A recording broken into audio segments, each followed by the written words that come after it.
All right, let's jump right into this. Today, we're unpacking a deeply provocative, highly philosophical essay written back in December 2022 by an author named Zhu Feng. And look, he takes a microscope to the whole concept of human rights, but definitely not in the way you might expect. So prepare to have a few of your assumptions challenged as we explore this idea that the metaphorical jail cell we sometimes find ourselves in, well, it might actually be locked from the inside. Okay, let's dive into this. Who took away your human rights? Normally, when we hear a question like that, our brains immediately jump to external forces. We think about authoritarian regimes, historical injustices, restrictive laws, or just oppressive societal structures in general. It's the kind of question that usually points the finger outward. But Zhu Feng completely flips that script. He uses this question as a hook to pull us into a much more uncomfortable, introspective kind of space. Because here is his answer. The greatest responsibility for losing these freedoms lies with oneself.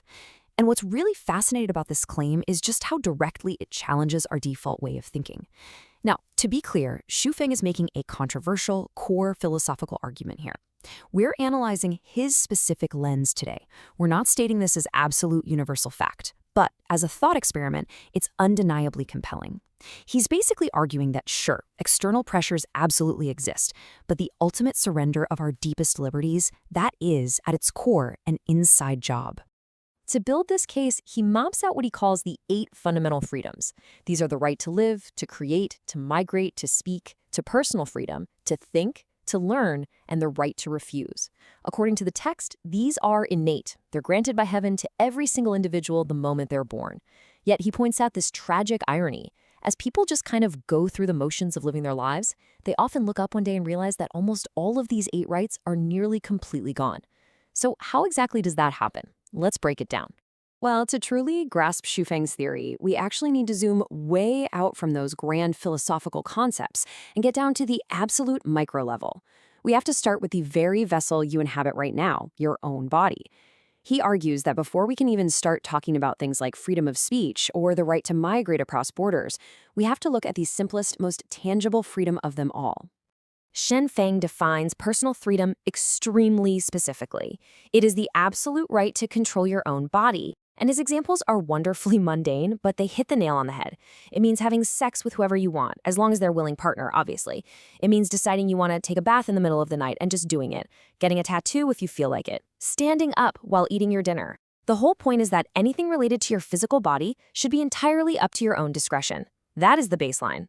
So, really think about it for a second. Do you truly have personal freedom? If personal freedom is the totally unchecked ability to do whatever you want with your physical body at any given moment, how often are you actually exercising that? Zhu Feng argues that if you genuinely examine your daily routines, your obligations, all those social contracts we sign, you'll quickly realize your bodily autonomy is actually heavily restricted. And this is exactly where his argument takes its most controversial turn. He says the loss of this bodily autonomy really falls into 2 buckets, and both are driven by the individual. The first is voluntary loss. He actually uses marriage as his primary example here, which is fascinating. He suggests that once you marry, you voluntarily surrender at least half of your personal freedom to another person. Your body, your schedule, they just aren't entirely yours to control anymore. The second bucket is consequential loss. Think imprisonment. This is losing freedom as the direct result of a person's own irrational, impulsive choices, like breaking the law. But in both scenarios, whether it's through a social contract or a criminal act, the text insists the individual is the primary architect of their own lost freedom. All right, let's shift gears from the physical body to our social and psychological dynamics.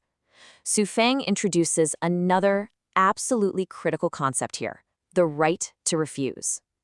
He defines this as having the power to reject anything, literally anything, you simply do not wish to accept. We aren't just talking about physical actions anymore. It's about rejecting ideas, beliefs, lifestyles, or even seemingly nice things like favors or gifts. It's the ultimate, uncompromising power of the word no. But here is the stark reality according to his essay. Get this. Zhu Feng observes that over 90% of people voluntarily give up their right to refuse. 90%. Think about how staggering that number is. 9 out of 10 people just moving through life, completely abandoning the single most powerful defensive tool they were born with. To drive this point home, he puts the reader through this intense, rapid-fire sequence of everyday scenarios. Let's run through a few of them together. Let's start with family. Did you refuse when your parents pressured you into marriage? It's a deeply rooted cultural dynamic in so many parts of the world. Deep down, maybe you weren't ready, or maybe it just wasn't the right person. But the weight of parental expectation was just too heavy. Did you actually exercise your fundamental right to say no? Or did you just voluntarily surrender it to keep the peace? And hey, the pressure doesn't just come from above, it comes from below too. Did you refuse when your kids asked you to buy them a house or a car? The financial and emotional demands from our children can be incredibly draining, even when it stretches us way beyond our means, or when we honestly believe they need to earn it themselves. The instinct is so often to just give in. We quietly abandon that right to refuse in the face of guilt and familial love. Let's move out of the living room and into the office. Did you refuse when your boss asked you to work overtime? It's 5 p.m. on a Friday. You have plans and the request comes in. The fear of losing your job, or maybe just missing out on a promotion or displeasing an authority figure, it completely overrides your desire to go home. You accept an imposition on your time that you genuinely, truly did not want to accept. It gets even trickier when ethics get involved. Did you refuse when a subordinate tried to bribe you, or maybe offered a totally inappropriate gift? The right to refuse isn't just about getting out of extra work. It is about maintaining your moral boundaries.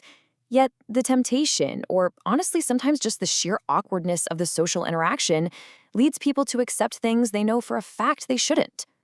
And finally, those subtle social coercions. Did you refuse when your superior asked you to drink with them? You might be exhausted. You might not even drink alcohol. But the unwritten rules of corporate networking push you to just smile, take the glass, and play along. In every single one of these examples from the text, the individual has the absolute, undeniable capability to say no, yet they consciously choose yes. So you see the pattern, right? Throughout our life's journey, there is a literal mountain of things we internally do not want to accept. But we cave. We reluctantly give in to pressure from all sides.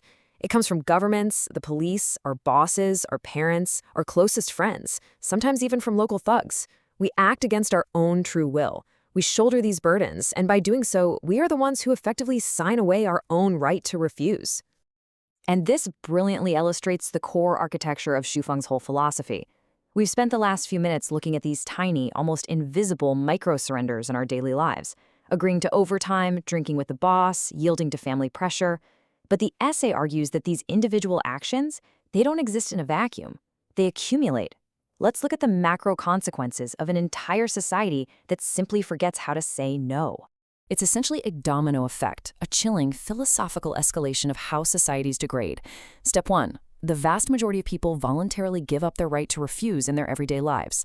Because there's no resistance, step 2 happens. Small and large tyrants are inevitably born. This unchecked authority creates incredibly fertile ground for thugs, bullies, and corrupt officials to just thrive, knowing they're going to face zero pushback, and ultimately, civilization itself is stifled. As the author poetically puts it, darkness shrouds the earth for a long time.